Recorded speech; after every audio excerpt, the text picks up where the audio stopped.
Smeagol'dan herkese merhabalar. Yeni konu, yeni video. Konumuz Silmarillion. Evet. Tolkien dünyasının efsanesi üzerinde tartışmanın bitmediği çalışma. Neden? Çünkü tamamlayamamış. O yüzden de özellikle Tolkien fanları tarafından hikayeleri, içinde anlatılanların devamlı dile getirildiği, anlatanın bitmediği bir çalışma. Devamlı bir ipucu sıralamanın en sonunda, çünkü diğer romanları sever ve okursanız bununla onları anlamlandırabileceğiniz düşünülür. Evet, olayımız budur. Baktığımız vakit Silmarillion dediğimizde aklımıza gelen şey bu. Aslında acıklı hikayesi olan bir roman. Çünkü çıktığı vakit hiç beğenilmemiş, akademisyenler çok eleştirmişler. Çünkü Tolkien onaylı bir çalışma değil. Neden değil? Çünkü Tolkien tamamlayamamış çalışmayı. Onun yerine oğlu Christopher Tolkien babasının yazdıklarından bir eser oluşturmuş.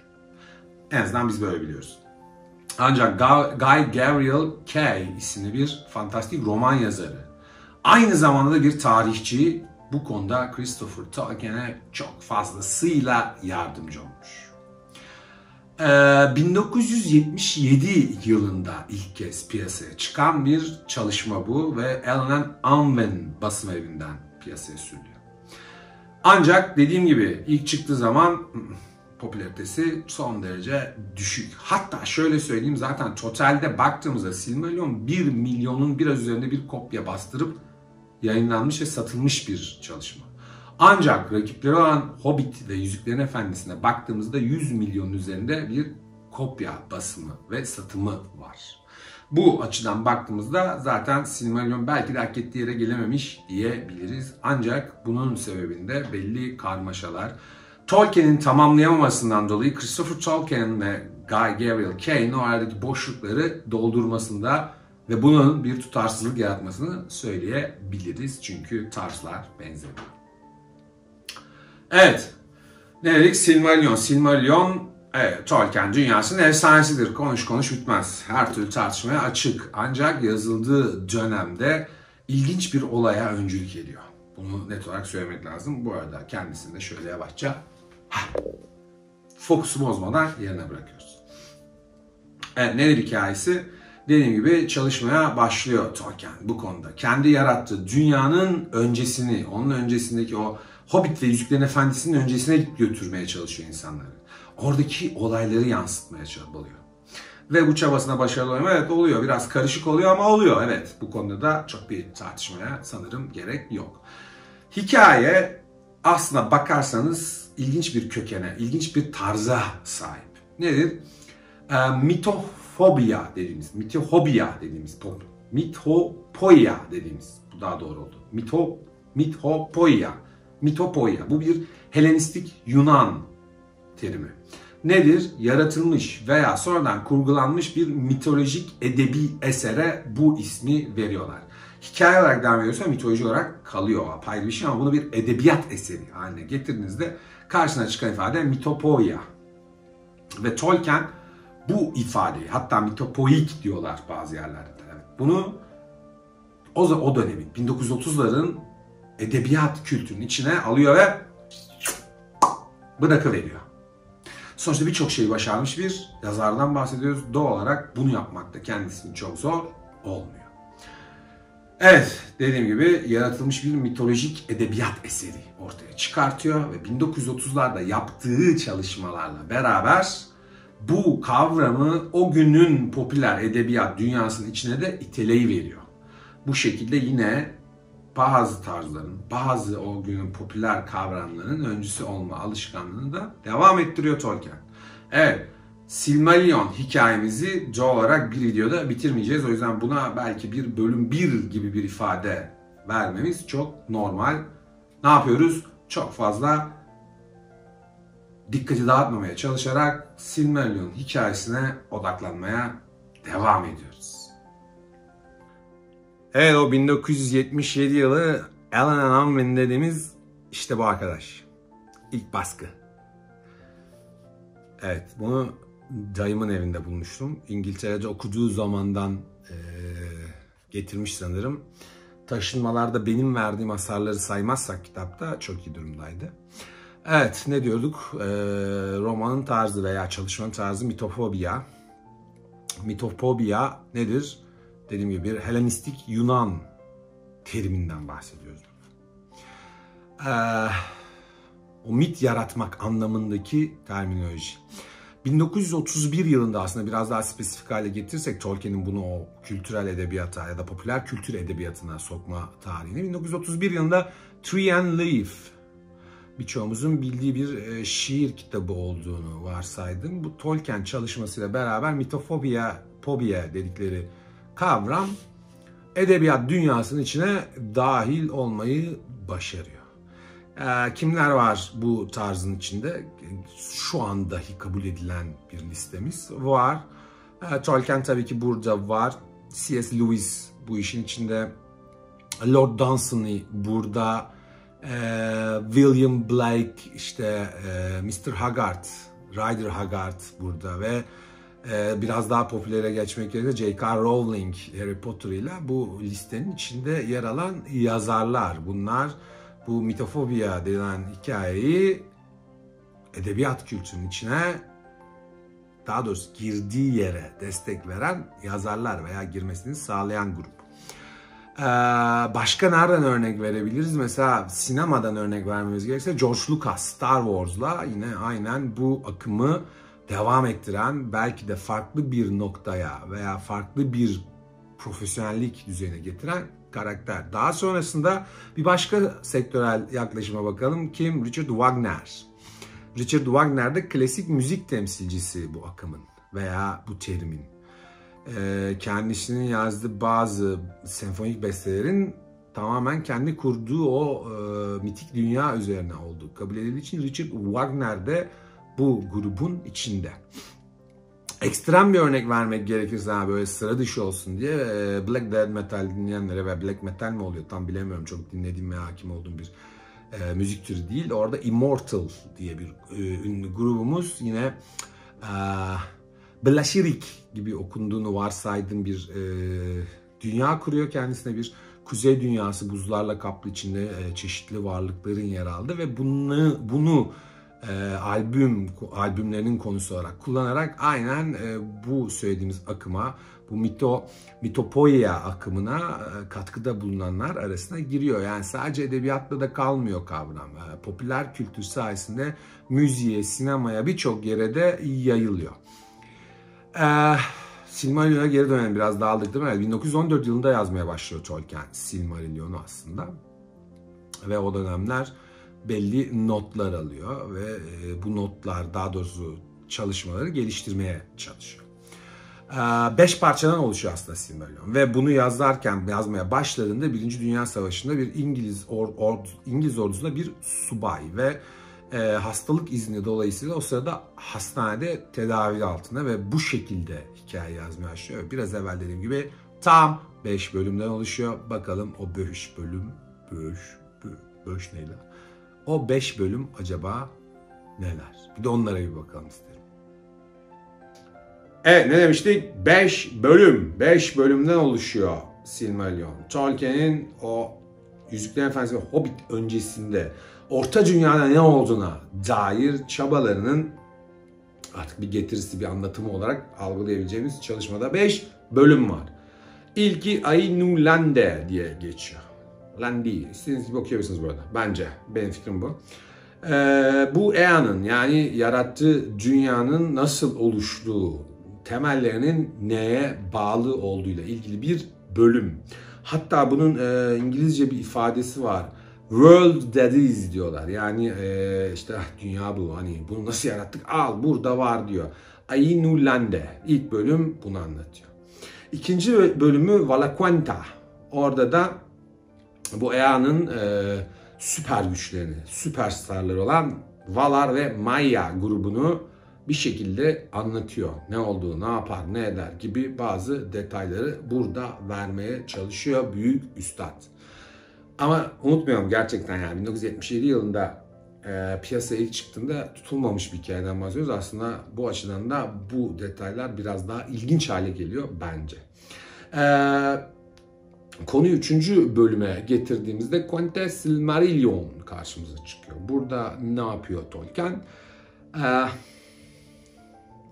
Şöyle yuvarlayabiliriz. İlk çağ ve öncesinin tarihsel dokümantasyonu veya dökümü olarak algılayabileceğimiz bir bölüm. 3.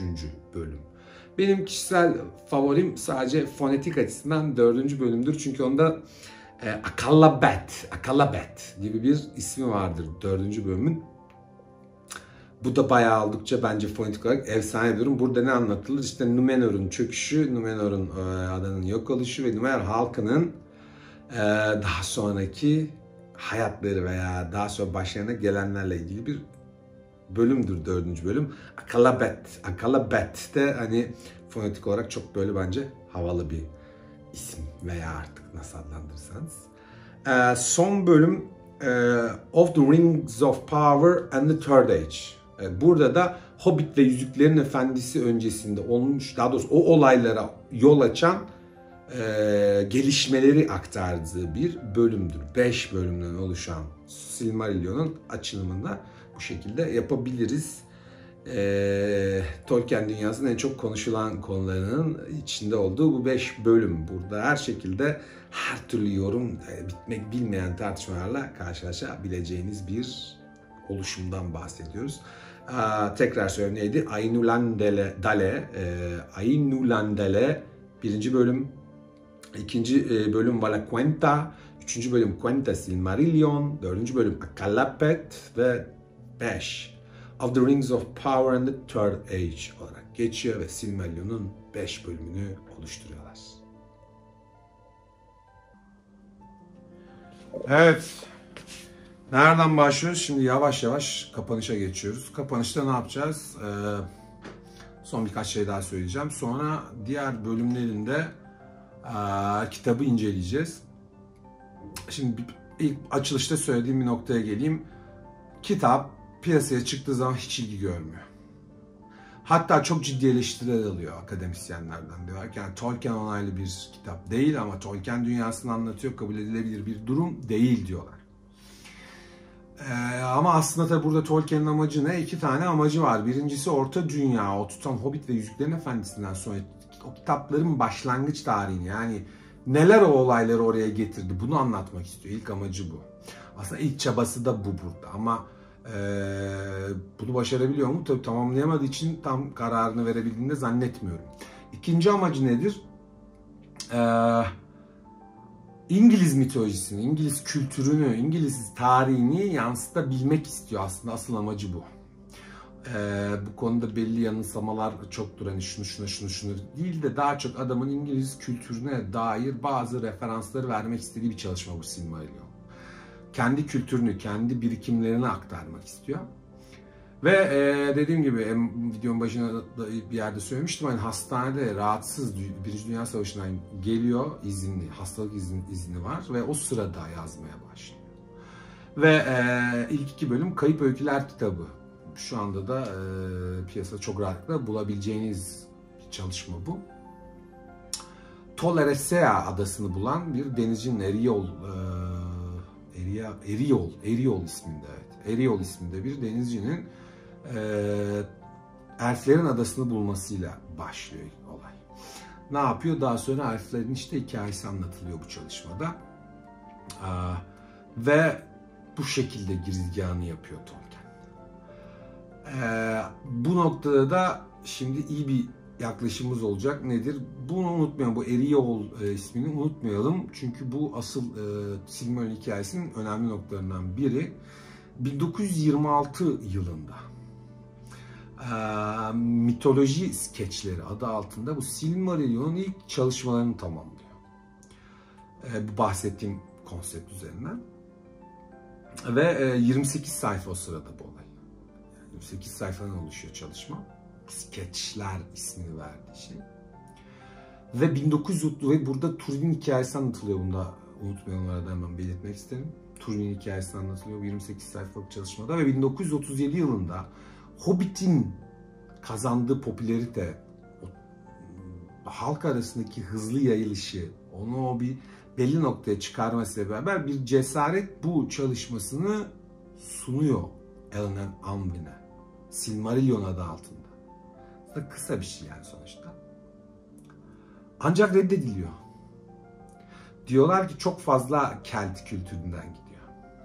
Too much Celtic hatta ifadesi o. Çok fazla Celtic diyorlar. Yani Kelt kültür sadece.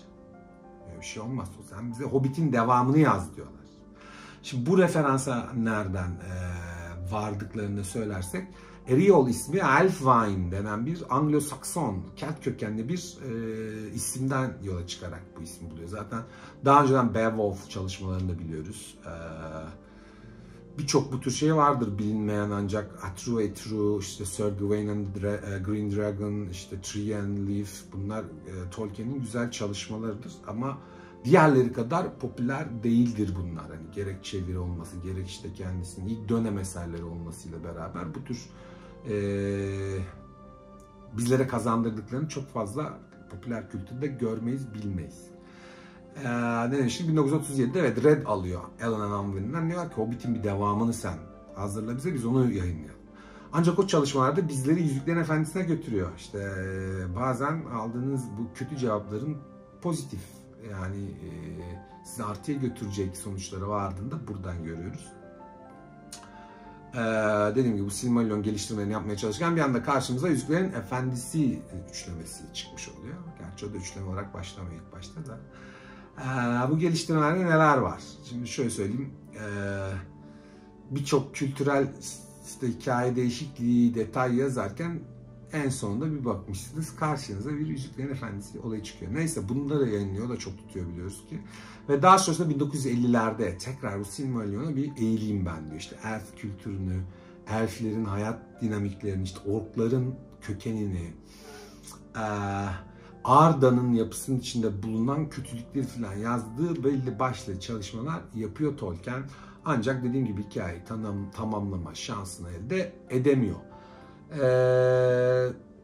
Bildiğim başka sıralamada neler var? Size tekrar bir sıralamak isterim bu olayı. 1977 yılında Alan Unwin tarafından ilk baskısı çıkıyor. Daha sonra 1999'da Ted Naismith'in illüstrasyonlarla desteklenmiş bir Harper & Collins versiyonu çıkıyor.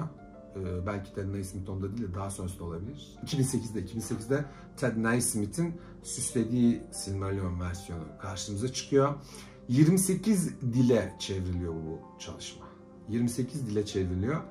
Ancak tekrar söyleyeyim, Hobbit ve Yüzüklerin Efendisi 100 milyon kopi, yani kopya ve üstü satım ve basım hikayesine sahipler.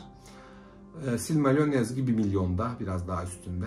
O açıdan da ilk baştaki noktaya geliyoruz. Geldiğinde de çok sevdiğimi istiyoruz ama herhalde çok tutulmamış bilmiyorum ama bence okuması eğlenceli. Şimdilik genel hikayesini anlattık. Bir sonraki bölümde de Silmarillion'un içinde neler geçtiğine bakarız diye düşünüyorum.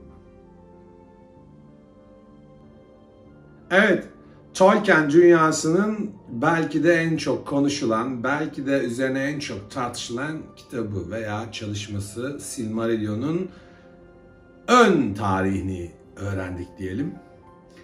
Bundan sonraki bölümlerde bence kitabın içinde neler var, neler yazıyor, onlarla ilgili de birkaç bölüm yaparız. Bu şekilde de hani o klasik soru hangi sıralamayla okuyacağız, o sıralamaya siz kendiniz belki daha rahat karar vermeye başlarsınız diye düşünüyorum ve videoyu burada sonlandırıyorum. Smeagol'un evinden herkese güle güle diyorum. Kendinize iyi bakın, kanala üye olun, videoları beğenin.